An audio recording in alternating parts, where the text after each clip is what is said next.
আলহামদুলিল্লাহ। ঈদের দু একদিন আগে থেকেই অসুস্থ হয়ে পড়লাম অনেক বছর পর,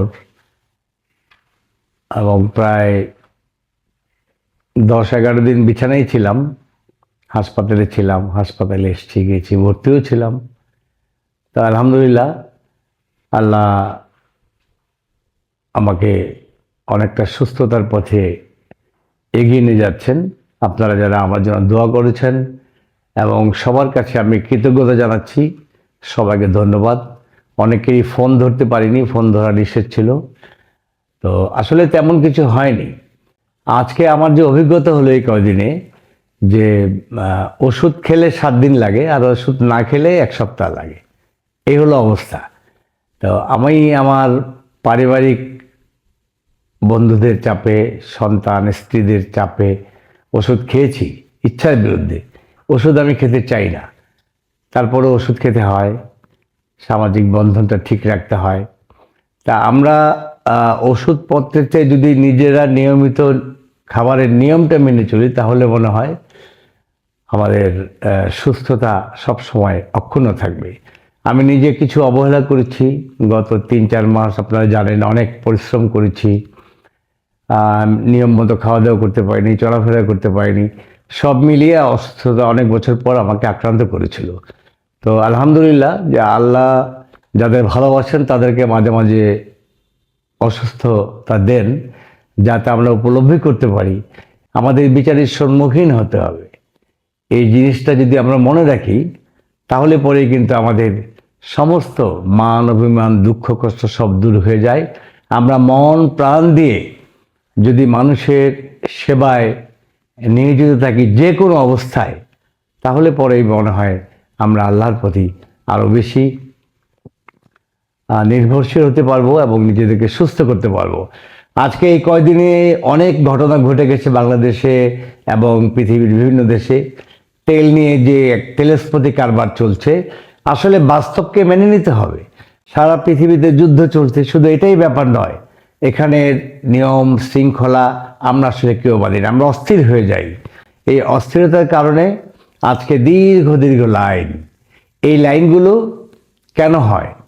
আমরা অনেকেই ভাবি যে এই বুঝি শেষ হয়ে যাচ্ছে, আমরা জমিয়ে রাখি। আর জমিয়ে রেখে লাভটা কি? আমাদেরকে বাস্তবকে উপলব্ধি করতে হবে। আমাদের বুঝতে হবে যে আমরা ভবিষ্যতে আরও বড় সমস্যার সম্মুখীন হতে যাচ্ছি। এইটা ভেবে আমাদের ভেবেচিন্তে কাজ করতে হবে। এখন থেকেই প্রস্তুতি, যদি কোনো কারণে আরও 3 মাস যুদ্ধ দীর্ঘস্থায়ী হয়, তাহলে কি হবে? তাহলে আমাদেরকে এখন থেকেই নিজেদেরকেই সংযত হতে হবে। নিজেদেরকে বিদ্যুৎ, তেল সব কিছু এবারে সংযম দিতে হবে। অন্তত সপ্তাহে 3 থেকে 4 দিন যদি আমরা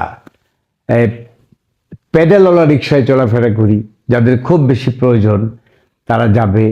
আমরা প্রত্যেকের বাড়ির আঙিনায় যেন কৃষিকাজ শুরু করি এখন থেকেই।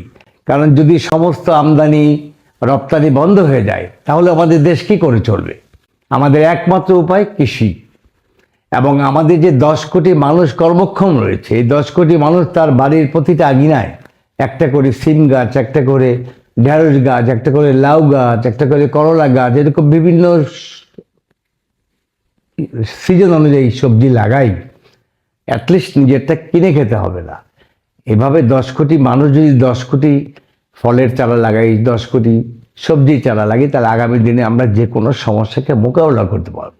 সেই লক্ষ্য নিয়ে আমাদের সামনে এগোতে হবে। আমাদের খাবার পানি আমরা কিভাবে পাবো, সেই ব্যবস্থা আমাদের নিশ্চিত করতে হবে। আজকে খাবার পানি আমরা সবাই সামারসেবলের উপর নির্ভরশীল, এবং সামারসেবল চালাতে গেলে বিদ্যুৎ লাগবে। বিদ্যুৎ যদি না থাকে, তাহলে আমরা পানি কিভাবে করব? এখন বৃষ্টির দিন এসছে, আমরা বৃষ্টির দিন আমরা ছাদের মধ্যে বড় পাত্রে আমরা পানি সংরক্ষিত করতে পারি। এবং বৃষ্টির পানি আল্লাহর নিয়ামত। এই বৃষ্টির পানি সংরক্ষণের মধ্য দিয়ে এবং প্রতিটি পদক্ষেপে আল্লাহ তাআলার যে প্রকৃতি দিয়েছেন, এই প্রকৃতি থেকে যতটুকু সম্ভব আমরা তার সুযোগ গ্রহণ করে আগামী দিনে নিজেদেরকে যদি বলিষ্ঠভাবে এগিয়ে নিয়ে যেতে পারি, তাহলে যে কোনো বিপদে আমরা ইনশাআল্লাহ আমরা দৃঢ় অবস্থানে থাকতে পারবো। আপনাদের সবাইকে ধন্যবাদ। আমার জন্য দোয়া করবেন।